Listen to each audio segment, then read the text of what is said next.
man and a receptionist on the subject of joining a surgery. First, you have some time to look at questions 1 to 5.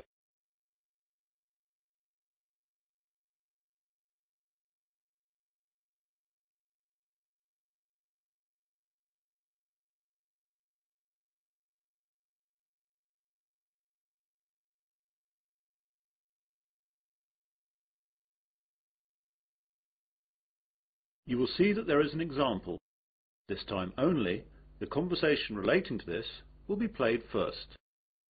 Hello, I've just moved to Melbourne for a new job and I've been advised to register with a new doctor for my family and myself. I think that this surgery is the nearest one to where I live. What's the name of the road that you live in, sir? Dawson Road. So, Dawson Road is the correct answer. Now we begin. You should answer the questions as you listen, as the recording is not played twice. Listen carefully to the conversation and answer questions 1 to 5. Hello, I've just moved to Melbourne for a new job and I've been advised to register with a new doctor for my family and myself. I think that this surgery is the nearest one to where I live. What's the name of the road that you live in, sir? Dawson Road. Yes, that's in our area. Would you like to register with us now? Yes, please. Right, I'll just have to take some details. First of all, could you give me your name? It's Mike Jacobs. Jacobs. And your family? My wife's name is Janet and I have one little boy whose name is Rod. Ron? No, Rod. R-O-D. Good, that's fine. And what is your address here in Melbourne? 52 Dawson Road, Highfield, Melbourne. Highfield, Highfield. Good. And I'll need to know your health card number. It's NH871812C. What about my family? Oh, only yours for now. Do you know the name of your old doctor? It was Dr. Graham Mackenzie in Perth. Now, we've got 4 doctors here. There's Dr. Susan Larkins, Dr. Kevin White, Dr. James Nicholson and Dr. Linda Williams. Which one would you like to register with? Oh, I didn't think of that. Well, I think I would like a man as my doctor. I'll go for the last one. Was that one a man? No, that was Dr. Linda. How about Dr. Kevin? Yes, that will be fine. Right, Dr. White it is. Will that be the same for your family? Oh yes, my wife might not want a man as her doctor. Well, we'll leave it as it is for now, and my wife can change if she wants to. Before the conversation continues, you have some time to look at questions 6 to 10.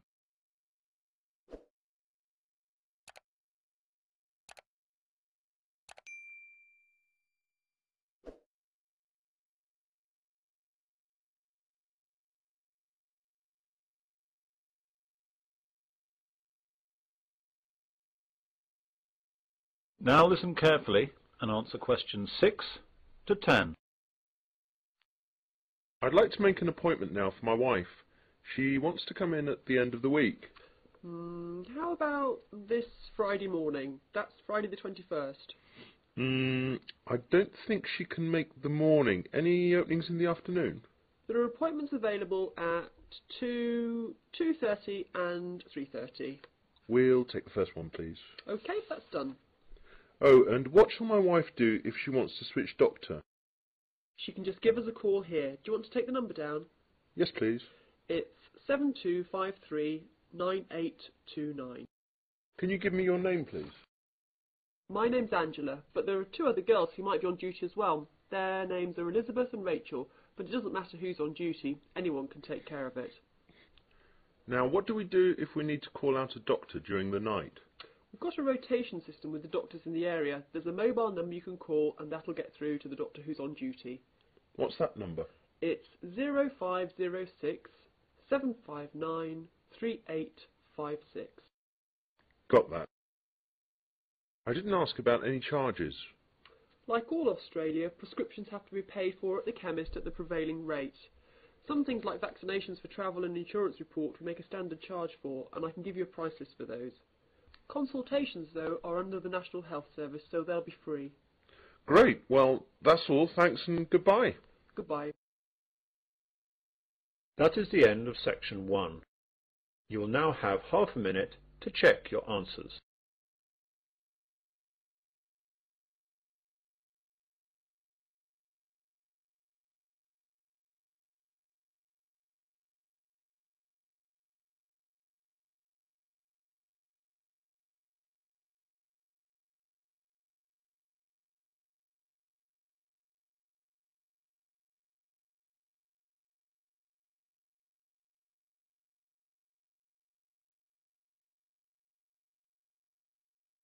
Now turn to section 2. Talk to new students at a university library. First, you have some time to look at questions 11 to 16.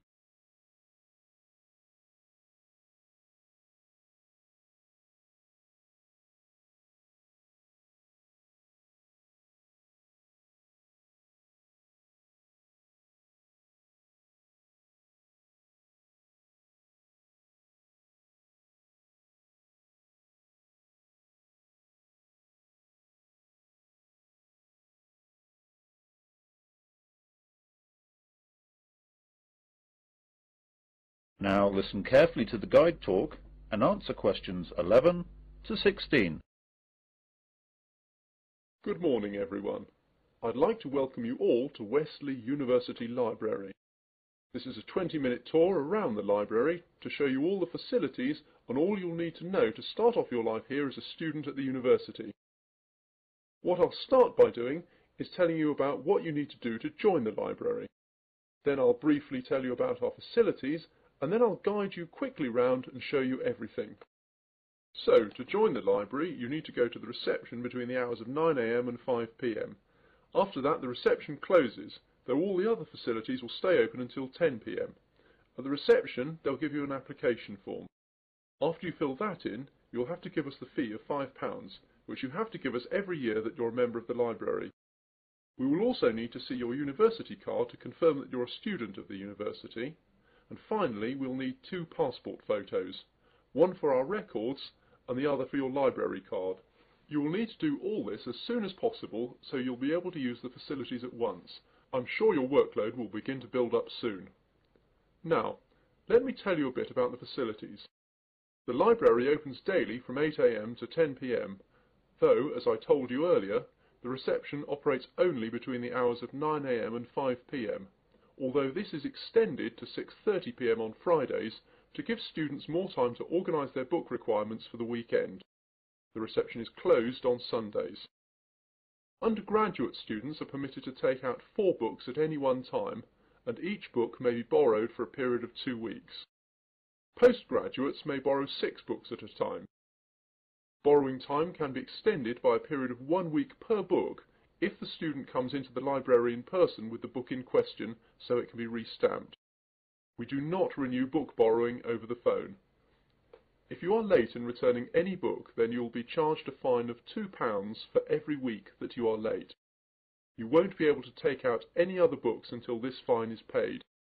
This is not a method of earning money for the library, but merely what we have to do to ensure that all students have access to all the books that they will need. You now have some time to look at questions 17 to 20.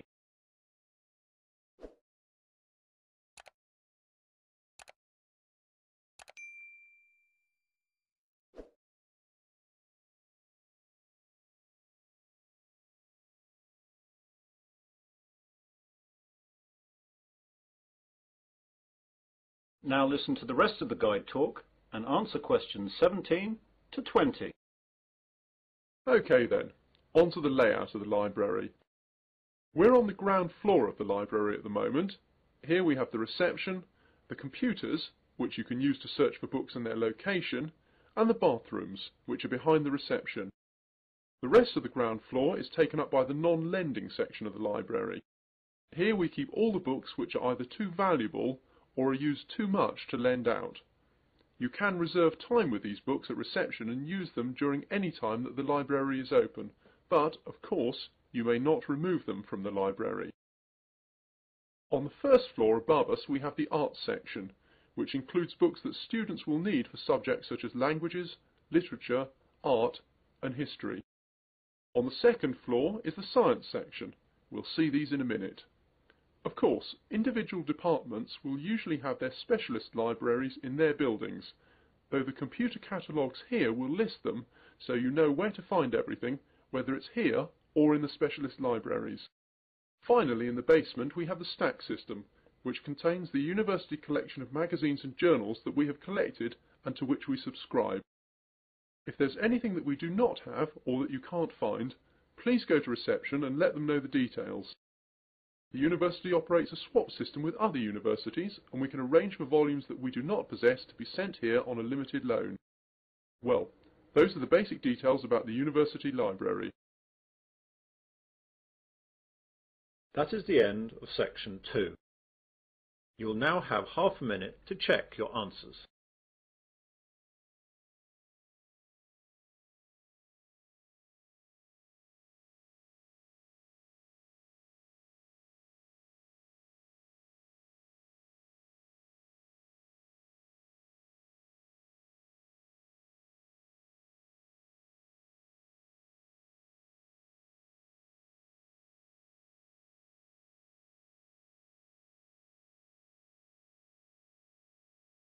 Now turn to section 3. And 3 students discussing their work. First, you have some time to look at questions 21 to 27.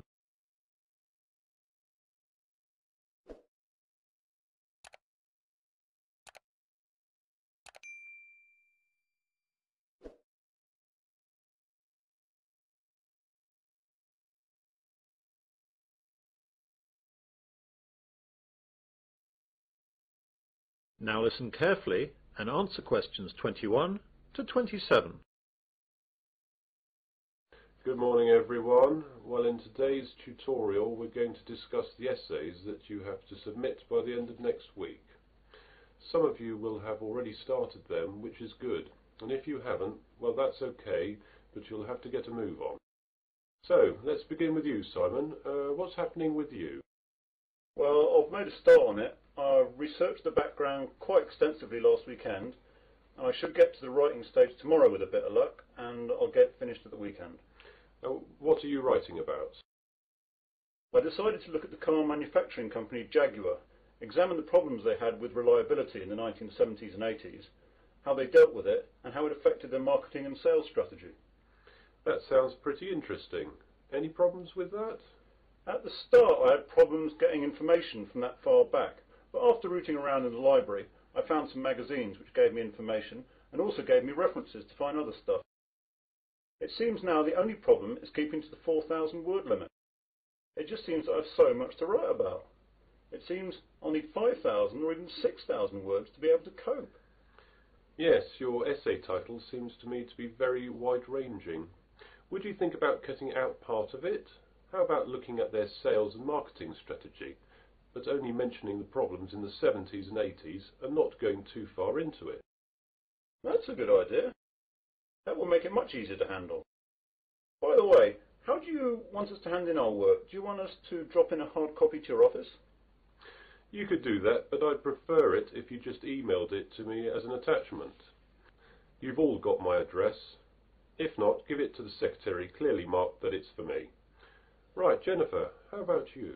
I've not really got going on it yet, but I have decided on a subject. I'll try and do some research during the rest of this week, and I should get writing this weekend. Okay, what are you writing about then? I want to look into how supermarkets use market surveys to develop their products. Will you have enough time to find out what sort of things that the supermarkets do? You won't have much time for that. I should be okay. I've had a look in the stack system in the library, and I found a magazine that surveyed all the UK major supermarkets and a trade publication that analysed the same things in Canadian supermarkets. Be careful about using their conclusions too much. The university takes a tough stance on plagiarism. Make sure you properly list where you get your information from in a bibliography and try and do your own analysis. Get going too, as that analysis will take a bit of time. Okay, thanks. You now have some time to look at questions 28 to 30.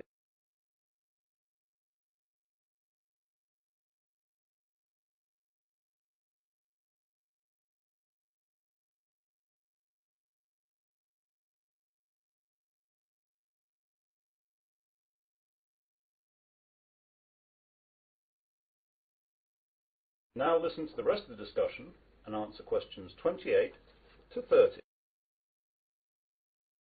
And Melanie, how is your work going? I'm a bit behind, I'm afraid. I was sick all last week and the weekend with flu. I've got a subject, I think, but I've not done any work on it yet. Is there any chance I can get an extension to the submittal date?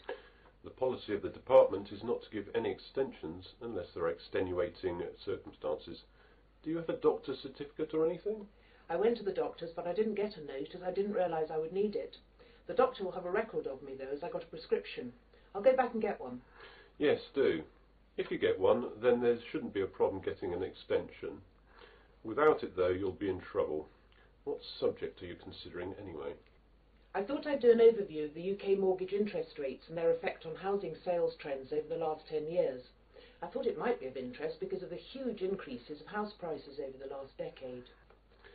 Certainly an interesting subject, and it should be no great problem getting information, as this has been fairly well documented. There's a lot of work again, though, and you'll really need to get cracking on it, even with the extension, if you get one. Well, I've not got much on for the rest of the week, and I've set aside the weekend to really get to grips with it. Good. Now, is there anything else?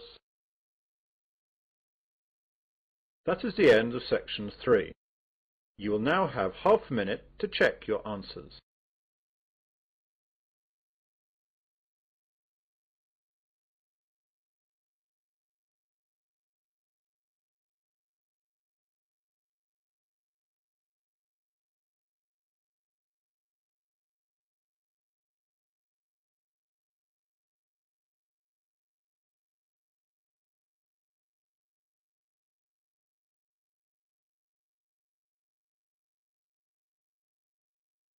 Now turn to section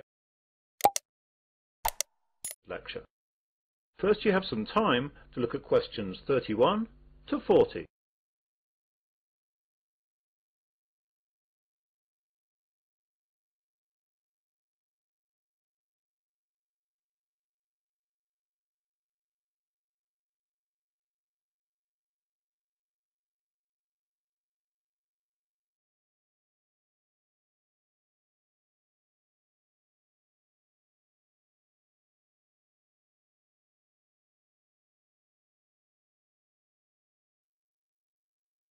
Now listen carefully and answer questions 31 to 40.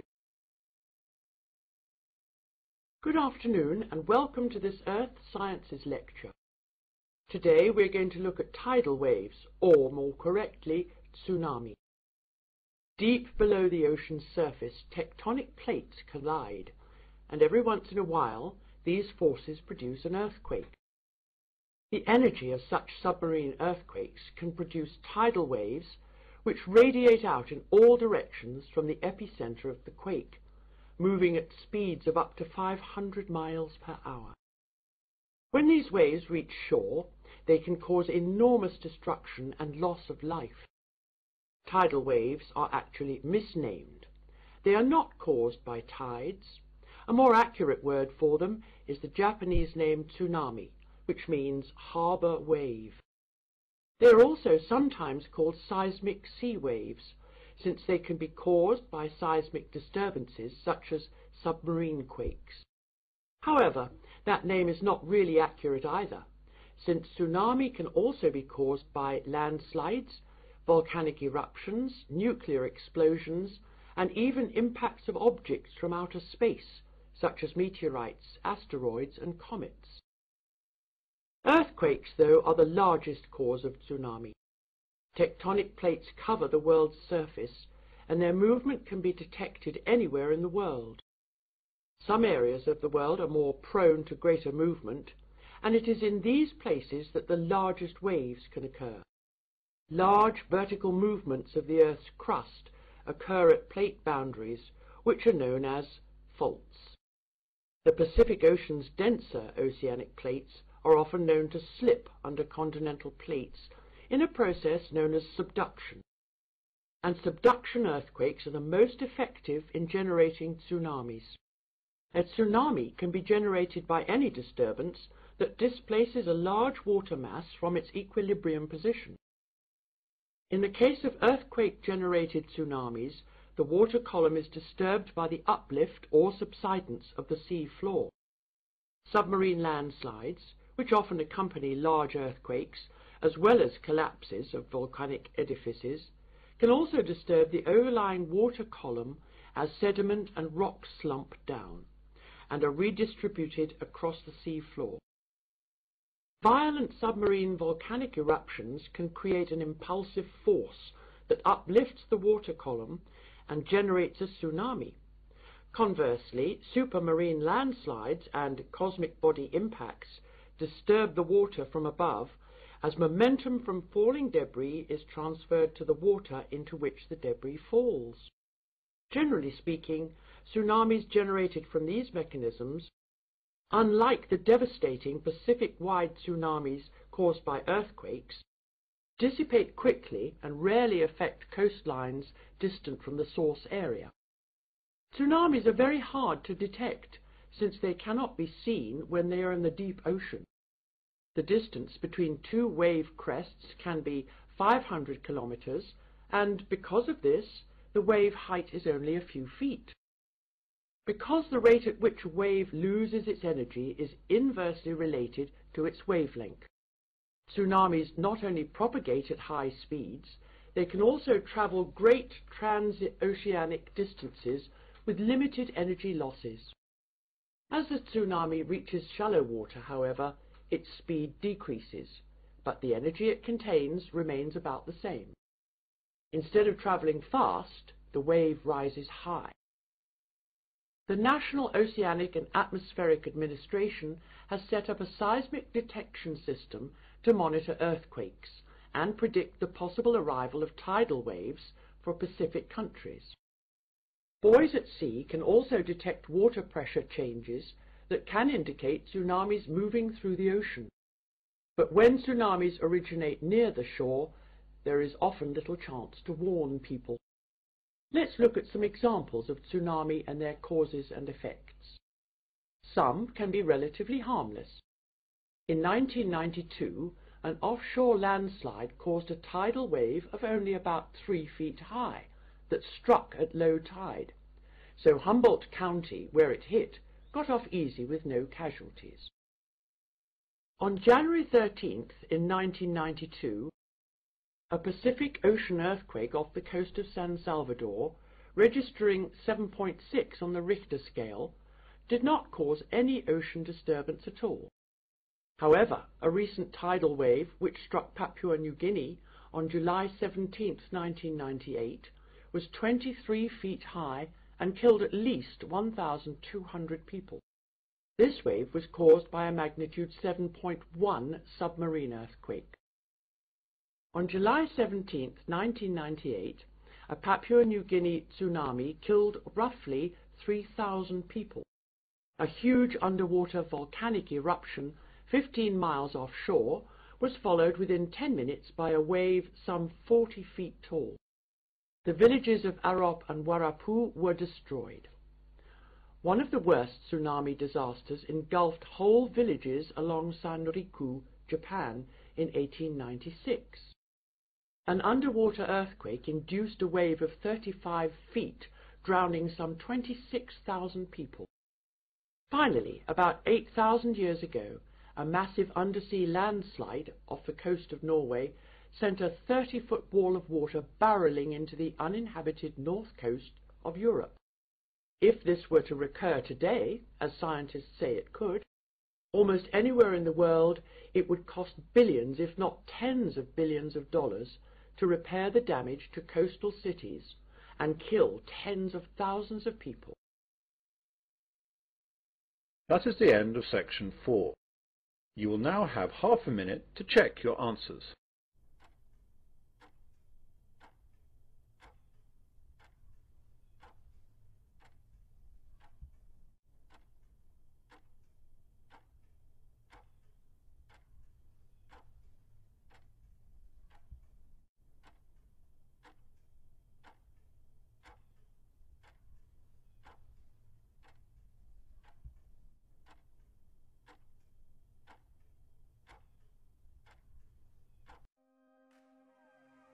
That is the end of the listening test.